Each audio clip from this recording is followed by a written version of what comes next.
인간은 종교적 동물입니다. 인간이 종교적 존재인 이유는 유한한 인간으로서 생명에 대한 외경, 지성의 근본적인 한계, 삶에 있어서의 희망과 구원에 대한 갈망과 동경, 그리고 무엇보다도 절대적인 것, 근원적인 것, 성스러운 것에 대한 감정적 직관과 의식적 경험을 할 수 있기 때문입니다. 이러한 감정적 체험이 실체에 대한 이견들이 존재하지만 분명한 것은 현대인들은 이러한 신적 경험의 가능성을 상실한 시대, 신이 사라진 시대에 살고 있다는 것입니다. 현대인들에게 신은 이름뿐인 존재로 전락한 듯 합니다. 하지만 이름뿐인 신마저도 존재하지 않는다면 인간에게는 모든 것이 허용된다는 말이 진리가 될 수 있습니다. 과거의 인류는 신의 이름 아래 가호를 기원하며 선행을 베풀려는 마음가짐을 지녔지만 오늘의 인류는 당당히 인간의 이름으로 아귀다툼을 벌이며 살아가고 있습니다. 우리의 시대의 종교는 과연 어떤 의미를 갖고 있는 것일까요?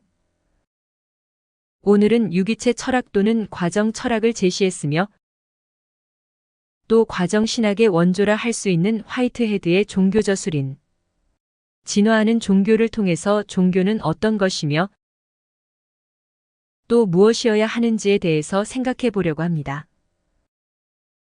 화이트헤드는 그 시대가 필요로 하는 종교에 대해서 말합니다. 화이트헤드는 의진화하는 종교라는 저술에서 역사적으로 시대를 대표해온 종교들인 기독교와 불교가 제 역할을 다할 수 없는 시대, 시대의 변화에 부응하지 못하는 종교 때문에 시대가 요구하는, 시대가 필요로 하는 자기 혁신이 절실히 요구되는 종교, 궁극적으로 미래의 종교에 대해서 말합니다. 종교는 그것이 인격신이나 만상의 근원인 진리 자체의 현현이든 절대적인 것, 성스러운 것, 위력적인 것, 신비스러운 것과 같은 존재에 대한 근원적 경험과 믿음에 기초합니다. 특히 이러한 종교적 경험은 존재의 근원과 인간적 삶의 의미에 대한 깨달음, 구원의 동경, 경배, 창조, 희생, 영생 등의 행위들과 밀접한 관련이 있습니다. 이와 같은 종교적 경험과 현상들이 하나의 종교로서 구체화 및 체계화되었을 때 철학의 관점에서 보면 그것은 일종의 형이상학적 체계의 면모를 띠게 됩니다. 그런 점에서 종교는 종교적이라고 부를 수 있는 경험과 믿음을 정당화하는 형이상학적 사유의 체계라 할 수 있습니다.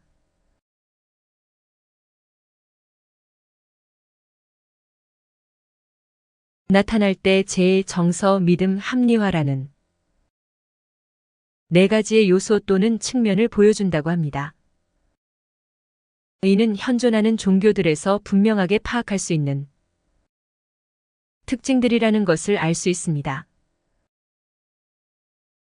일정하게 조직된 절차로서 제의가 있고 일정한 형식의 정서적 표현이 있으며 명확하게 표현된 믿음이 있습니다. 또한 하나의 체계로 조정된 믿음들이 있는데 이들 믿음은 각기 내적으로 정합적일 뿐 아니라 다른 믿음들과도 정합적인 관계를 맺고 있습니다. 즉, 합리성이 하나의 종교를 구체화하고 체계화하는 데 있어서 가장 중요한 요소인 것입니다. 합리성을 이루지 못할 경우 그것은 지극히 사적이거나 맹목적이거나 민간 신앙이나 민족 신앙 같은 것에 머물고 말 것입니다. 종교가 발전하는 과정에서 이들 요소 중 특정한 것이 더 중시되거나 영향력을 갖기도 합니다. 그런데 화이트헤드는 이들 요소의 출현 순서는 그 중요성과 정반대로 재, 정서, 믿음, 마지막으로 합리화였다고 합니다. 그러므로 종교의 형성에 있어서 가장 중요한 두 요인은 고독과 합리성이라 할 수 있습니다. 화이트헤드는 단적으로 종교는 고독이다라고 말합니다. 그리고 덧붙여 종교란 인간 내면을 위한 기술이자 이론으로 개인이 고독을 통해 신으로 나아가는 것이다. 또한 개화된 인류의 상상력 주위를 맴도는 위대한 종교적 착상들은 고독의 표현들이다. 바위에 묶인 프로메테우스, 사막에서 고뇌하는 마호메트, 명상하는 부처, 십자가에 매달린 저 고독한 인간 등이 그 대표적인 사례이다라고 말합니다. 그러나 이렇게 종교란 개체로서의 인간이 자신의 고독으로 이루어낸 것이지만 단순한 고독 그 자체에만 머무는 것은 종교가 될 수 없습니다. 진정한 의미의 종교는 이런 고독의 경험 내용을 정합적 체계로 합리화하면서 탄생한다고 본 것입니다. 따라서 화이트헤드가 생각하는 종교의 두 핵심 요소는 고독과 합리성입니다. 이에 따르면 종교는 우주의 궁극적인 신비에 대한 우리 개인의 직관에 따르는 목적과 정서의 반응에서 출발해서 합리적 사유와 개념적 도식에 의해 조정됨으로써 비로소 진정한 의미의 종교로 진화하게 된다고 본 것입니다. 간단히 말하면 종교는 인간 내면의 근본 정서와 냉철한 이성 간의 화해의 산물입니다. 이렇게 화이트헤드는 합리적 종교를 강조합니다. 아마 그의 종교에 대한 사유는 칸트가 제시한 이성 종교를 지향한다고 할 수 있습니다. 물론 칸트의 그것은 이성의 한계 내에서 추구되는 종교의 모습이지만 화이트헤드의 종교는 근본적으로 그의 유기체 철학의 연장선상에 서 있으며 우주와 세상의 진리를 담아내는 형이상학적 종교입니다. 화이트헤드는 합리적 종교는 추상적인 형이상학의 지평과 경험이 제한된 부분에만 적용되는 특수한 원리들의 지평 사이에 있다고 합니다. 이렇게 개인의 고독에서 출발하는 특수성과 이 개별적 경험이 갖는 보편 타당성을 구체화함으로써 특수성을 넘어서게 되는 합리적 종교가 그 기본 개념들을 결정하고 명료한 일반적 진리를 제공하기 위해서는 실제 전반에 대한 형이상학적 이해가 전제되어야 합니다. 때문에 합리적 종교는 세계 이해와 일관성 있는 삶의 배열을 위해 그 중심에 형이상학, 논리, 윤리 등을 두어야 합니다. 그래야만 종교적 경험의 원천인 고독은 합리적 믿음 체계를 배경으로 할 때 비로소 종교적 의미를 갖게 됩니다.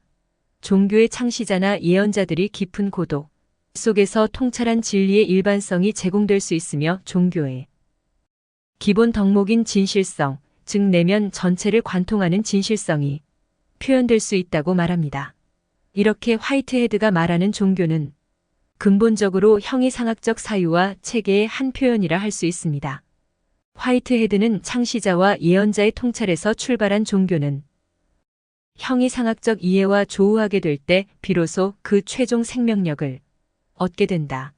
형이상학은 종교가 그 교서를 합리화하는데 필요한 보편적 범주들을 제공할 수 있기 때문이다라고 말합니다. 그리고 종교는 과학이 하고 있는 것과 똑같이 변화에 대처하지 못하면 종교가 그 오래된 힘을 회복하지 못할 것이라고 합니다. 그는 강조하기를 종교의 원리들이 영원할 수도 있으나 이들 원리에 대한 표현은 계속된 개발을 필요로 한다는 것입니다. 그러므로 이에 의하면 종교적 교리는 포괄적 우주에 충분한 가장 일반적인 개념들을 표현하려는 합리적 형이상학에 뿌리내리고 있어야 합니다. 하지만 종교와 형이상학의 관계는 일방적 의존 관계에 있지 않습니다. 종교는 형이상학의 범주적 도식을 구상하는 데 유용한 자신의 독자적 증거들을 제공합니다.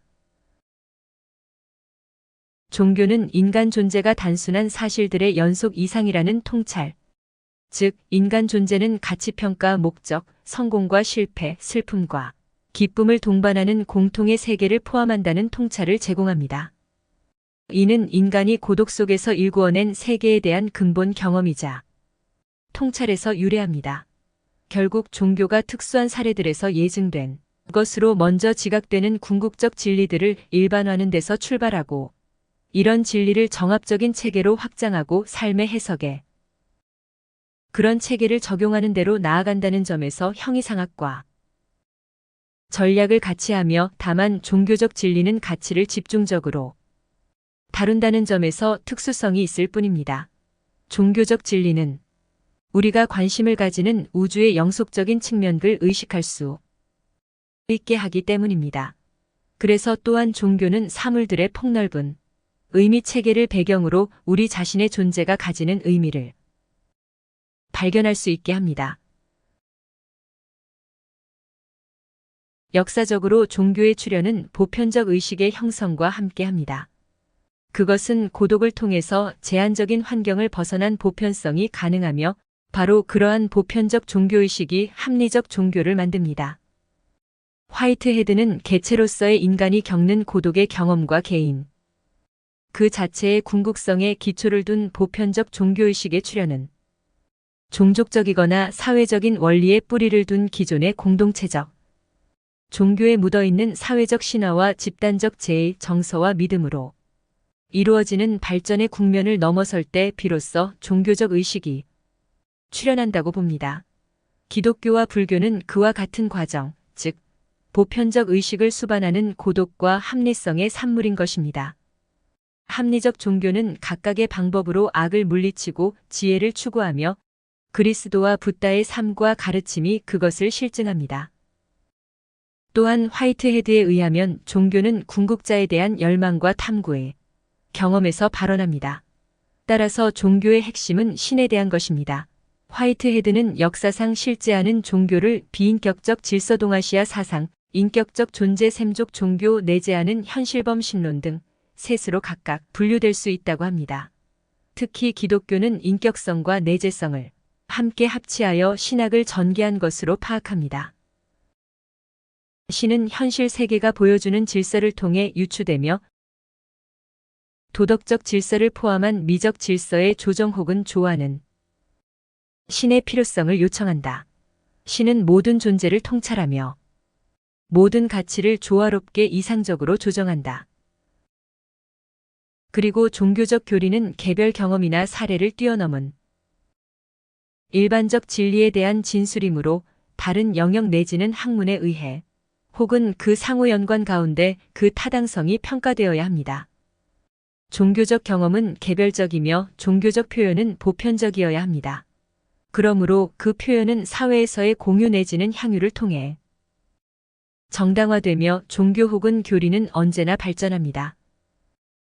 달리 말하면 생성하고 변화하는 세계에 대한 경험과 보편적 의식을 반영하지 못하는 교리는 합리적 종교를 지켜낼 수 없으며 그것은 곧 종교의 쇠락을 의미한다는 것입니다.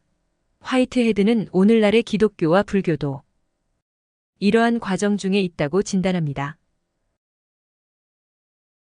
역사상 인류에게는 위대한 종교들이 있었습니다.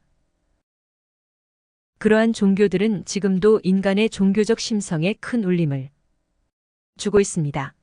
하지만 그러한 종교의 힘이 예전과 같지 않거나 더욱 더 쇠락하고 있다면 그것은 오늘날의 종교가 현대인들이 목도하는 생성하고 변화하는 세계에 대한 경험과 공명하지 못하기 때문이라는 생각입니다.